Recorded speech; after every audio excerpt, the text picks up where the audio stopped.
നമസ്കാരം.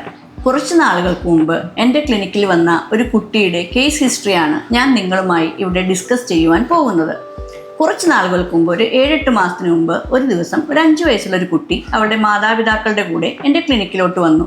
അവൾക്ക് ഭയങ്കര ശ്വാസം മുട്ടലായിരുന്നു അപ്പോഴുള്ള സിംറ്റം. ഞാൻ ശ്വാസം മുട്ടലിന് മരുന്ന് കൊടുക്കുകയും 5 ദിവസം കഴിഞ്ഞ് വന്ന് ഡീറ്റെയിൽഡ് കേസ് എടുക്കാം എന്ന് പറഞ്ഞു വിടുകയും ചെയ്തു. 5 ദിവസം കഴിഞ്ഞ് ശ്വാസം മുട്ടൽ കുറഞ്ഞ് അവളുടെ പാരൻസിൻ്റെ കൂടെ എൻ്റെ ക്ലിനിക്കിലോട്ട് വന്നു. ഹോമിയോപ്പതി പ്രിസ്ക്രിപ്ഷന് ഡീറ്റെയിൽഡ് കേസ് ടേക്കിംഗ് ആവശ്യമുള്ളതുകൊണ്ട് ഞാൻ അവളുടെ ജനനം മുതലുള്ള എല്ലാ ഡീറ്റെയിൽസും എടുത്തു. അവൾക്ക് ബർത്ത് വെയ്റ്റ് നോർമലായിരുന്നു. അവൾ ബ്രസ്റ്റ് ഫീഡിങ് 1.5 വയസ്സ് വരെ ബ്രസ്റ്റ് ഫീഡിങ് ഉണ്ടായിരുന്നു. വാക്സിനേഷൻസ് എല്ലാം എടുത്തിട്ടുണ്ട്. മൈൽ സ്റ്റോൺസ് നോർമലായിരുന്നു. ചെറുപ്പകാലത്ത് ന്യൂമോണിയോ ബാലറ്റീബിയോ 5-ാം പനിയോ മുണ്ടുനീരോ ഒന്നും ആ കുട്ടിക്ക് വന്നിട്ടില്ല. 4 വയസ്സ് വരെ ഹെൽത്തി ആയിട്ടുള്ളൊരു കുട്ടിയായിരുന്നു. 4 വയസ്സൊക്കെ കഴിഞ്ഞപ്പോഴേക്കും അവൾക്ക് ആദ്യം തുമ്മൽ, ജലദോഷം, മൂക്കൊലിപ്പ് തുടങ്ങിയ സിംറ്റംസ് തുടങ്ങുകയും കാലക്രമേണ അത് ചുമയിലോട്ട് മാറുകയും എല്ലാ മാസവും ചുമ വരുന്ന ഒരവസ്ഥയിലോട്ട് എത്തുകയും ചെയ്തു. ചുമ വരുമ്പോൾ അവർ ചുമയ്ക്ക് മരുന്ന് കൊടുക്കും, പക്ഷേ അടുത്ത മാസം പിന്നെയും ചുമ വരും. ഇങ്ങനെ 3-4 മാസം അടുപ്പിച്ച് ചുമ വന്നതിന് ശേഷം ആ കുട്ടിക്ക് ശ്വാസം മുട്ടൽ അനുഭവപ്പെടാൻ തുടങ്ങി. അപ്പോഴാണ് അവർ ആ ശ്വാസം മുട്ടൽ മാറ്റിയെടുക്കണമല്ലോ എന്നുള്ള ചിന്തയിൽ എൻ്റെ അടുത്തോട്ട് വന്നത്. അവളുടെ അച്ഛനും അമ്മയ്ക്കും ചെറുപ്പത്തിൽ ശ്വാസം മുട്ടലുണ്ടായിരുന്നവരാണ്. അപ്പോൾ ജനറ്റിക്കലി ആ കുട്ടി ശ്വാസം മുട്ടൽ വരാൻ സാധ്യതയുള്ളൊരു കുട്ടിയായിരുന്നു. പക്ഷേ ഈ 4 വയസ്സിന് ശേഷം അവളുടെ ജീവിത ശൈലിയിൽ എന്താണ് മാറ്റം വന്നതെന്ന് ചോദിച്ചപ്പോൾ അവൾ ഒരു പാവയെ കെട്ടിപ്പിടിച്ചാണ് ഇപ്പോൾ ഉറങ്ങുന്നതെന്ന് അവളുടെ പാരൻസ് പറഞ്ഞു. പാവ എന്ന് വെച്ചാൽ ധാരാളം രോമങ്ങളുള്ളൊരു പാവയായിരുന്നു. അപ്പോൾ ആ പാവയുടെ രോമങ്ങളായിരുന്നു അവളുടെ അലർജിക്കുള്ള പ്രധാന കാരണം. അതിൽ നിന്നാണ് അവൾക്ക് തുമ്മലും ജലദോഷവും ചുമയും അങ്ങനെ ശ്വാസം മുട്ടലും വന്നത്. നിങ്ങൾ ആരെങ്കിലും ചിന്തിച്ചിട്ടുണ്ടോ ഒരു പാവയെ കെട്ടിപ്പിടിച്ച് കിടന്നാൽ ശ്വാസം മുട്ടലിലോട്ട് നയിക്കാമെന്ന്? ഈ വീഡിയോയിലൂടെ അലർജി എന്താണെന്നും അലർജി ഉണ്ടാക്കുന്ന കാരണങ്ങൾ എന്തൊക്കെയാണെന്നും അതിനുള്ള പരിഹാര മാർഗങ്ങൾ എന്തൊക്കെയാണെന്നും നമുക്ക് വിശദമായി ചർച്ച ചെയ്യാം. എന്താണ് അലർജി? നമ്മുടെ ശരീരത്തിന് ഹാനികരമല്ലാത്ത ചില വസ്തുക്കളെ അപകടകാരിയാണെന്ന് തെറ്റിദ്ധരിച്ച് ഓവർ റിയാക്ട് ചെയ്യുന്നത് അല്ലെങ്കിൽ അമിതമായി പ്രതികരിക്കുന്നതിനെയാണ് നമ്മൾ അലർജി എന്ന് പറയുന്നത്. ഏതൊക്കെ വസ്തുക്കളാണ് സാധാരണയായി അലർജി ഉണ്ടാക്കുന്നത്? ഓരോ വ്യക്തിയുടെ സംബന്ധിച്ച് ഈ വസ്തുക്കൾ മാറി മാറി വരുന്നു.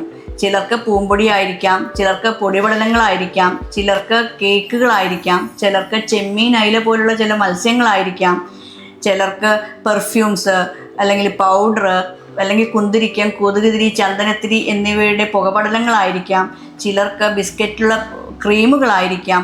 അങ്ങനെ ഓരോരുത്തർക്കും അലർജി ഉണ്ടാക്കുന്ന വസ്തുക്കൾ അല്ലെങ്കിൽ സ്റ്റിമുലൻസ് ഡിഫറെൻ്റ് ആയിരിക്കും. എന്താണ് അലർജിയിൽ സംഭവിക്കുന്നത്? ആദ്യമായി ഈ അലർജി ഉണ്ടാക്കുന്ന വസ്തു, അതിനെയാണ് നമ്മൾ അലർജൻസ് എന്ന് പറയുന്നത്. അത് നമ്മുടെ ശരീരത്തിൽ കയറുമ്പോൾ നമ്മുടെ ശരീരം IgE എന്ന് പറയുന്ന ഒരു ആൻറ്റിബോഡി ഉണ്ടാക്കുന്നു. രണ്ടാമതായി ഈ അലർജൻ നമ്മുടെ ശരീരത്തിൽ കയറുമ്പോൾ ഈ IgM നമ്മുടെ അലർജനുമായി ചേർന്ന് പ്രതിരോധ പ്രക്രിയയെ ഓവർ റിയാക്ട് ചെയ്യിക്കുകയും ചില രാസവസ്തുക്കൾ ഉണ്ടാക്കുകയും ചെയ്യുന്നു.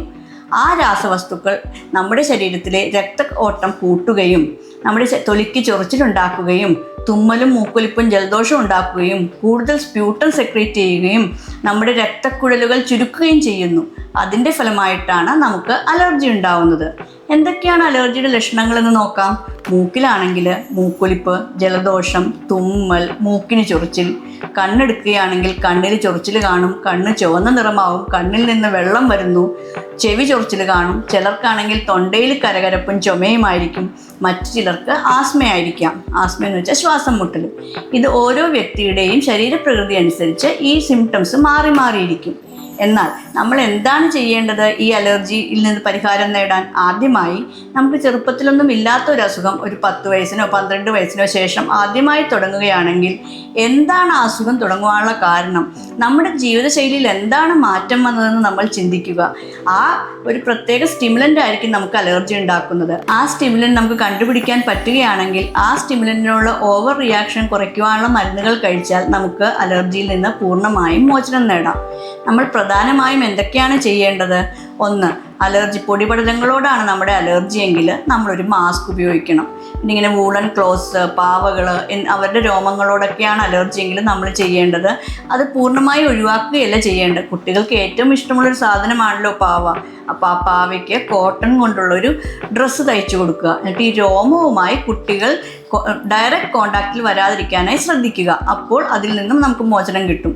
വൂളൻ ബെഡ്ഷീറ്റാണ് നമ്മൾ പുതയ്ക്കണമെങ്കിൽ ആ ബെഡ്ഷീറ്റിന് കോട്ടൺ കൊണ്ടുള്ള ഒരു കവർ തയ്ച്ചിട്ട് കഴിഞ്ഞാൽ നേരിട്ട് ഈ രോമങ്ങളുമായി നമ്മുടെ ബോഡിക്ക് വരുന്ന കോണ്ടാക്റ്റ് കുറയ്ക്കാൻ പറ്റും. പിന്നെ ലവ് ബേർഡ്സ്, പെറ്റ് ആനിമൽസ് എല്ലാം ഉണ്ടെങ്കിൽ അവരുടെ അടുത്ത് പോയി കുട്ടികൾ അവരുടെ അടുത്തൊക്കെ പോയി കളിച്ചിട്ട് വരികയാണെങ്കിൽ ഉടൻ തന്നെ ആവി പിടിപ്പിക്കുക. അപ്പോൾ ഒരു പരിധി വരെ അവരുടെ മൂക്കിലോട്ട് കയറിയ പൊടിപടലങ്ങളെ നമുക്ക് മൂക്കിൽ നിന്ന് നീക്കം ചെയ്യാൻ സാധിക്കുന്നതാണ്.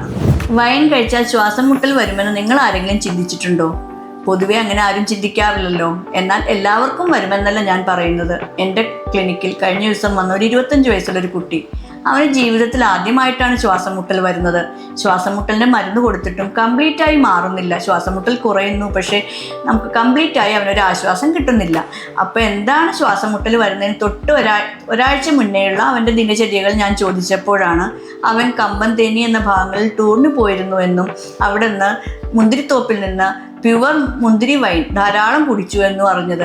ആ മുന്തിരി വൈനായിരുന്നു അവനിൽ അലർജനായി റിയാക്ട് ചെയ്തത്. അവൻ്റെ പാരൻസിന് ശ്വാസം മുട്ടലുള്ളതാണ്. ഇപ്പോൾ ഫാമിലി ഹിസ്റ്ററി ശ്വാസം മുട്ടലുള്ള ആളുകൾ പെട്ടെന്നൊരു ദിവസം ശ്വാസം മുട്ടൽ വരികയാണെങ്കിൽ അവരുടെ ഒരാഴ്ച മുന്നേയുള്ള ദിനചര്യകൾ ശ്രദ്ധിക്കുകയും അതിലേതെങ്കിലും ഒരു കാരണമായിരിക്കാം അവർക്ക് ശ്വാസം മുട്ടലുണ്ടാക്കിയത് അത് കണ്ടുപിടിക്കുകയും ചെയ്താൽ നമുക്ക് കൃത്യമായ ട്രീറ്റ്മെൻറ്റ് നൽകി അത് മാറ്റിയെടുക്കുവാൻ സാധിക്കുന്നതാണ്.